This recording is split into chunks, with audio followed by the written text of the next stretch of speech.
Hi and welcome to Cheekyricho's Pickled Ginger, an Asian delicacy used in sushi and to flavour other Japanese dishes. Very easy to do using some nice fresh ginger.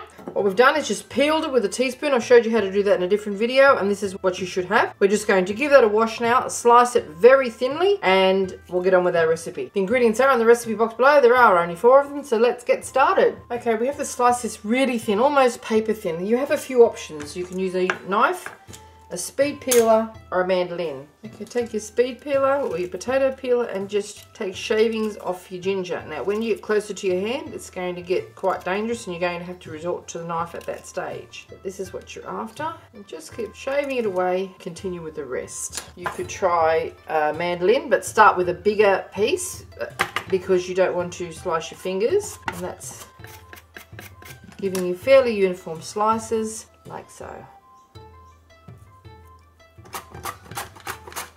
Okay, once you've done that, just put all of our ginger into a bowl. We're going to put half of our salt in with it and give it a good massage around, and then pour boiling water over the top of it. The reason that we're doing that, we're going to par cook it, but you still want it to be quite crisp. So half of our salt.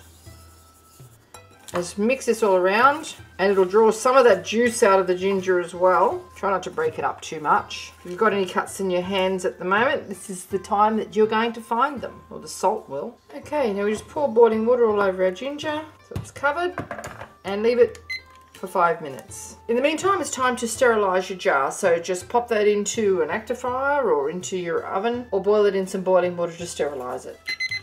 Okay, our ginger has been steeping in this boiling water for 5 minutes now. It's a bit limp, but it's still got lots of crispness there. We're going to remove it, retaining the brine. Quite warm, so be careful. I'm not pouring this down the sink because I need to use this to cover it with when it's being bottled. Get all of the little ginger slithers out of there. Now, into our hot ginger, we pour the balance of our salt, our sugar, and our rice wine vinegar. Now that should cool it sufficiently for you to be able to massage all those flavors together and dissolve the sugar and the salt. Yeah, it's warm, but it's not too hot to manage. So just sort of massage that through, and you can see the colors coming out of the ginger at the moment. Make sure it's all well and truly mixed. It's really feels quite nice actually. Okay, now we get our hot sterilized jar, pack it with our ginger, and top it with our brine. Doesn't really get much easier, does it? Okay, now we just pack our hot ginger into our hot jar, being careful not to burn ourselves, and pack it down quite firmly. That jar's quite warm actually. And then pour our vinegar and salt and sugar solution over the top. Because it doesn't actually completely fill it, and we want it to be completely filled, we're just going to top that up with our brine to the very top. That's it, lid on.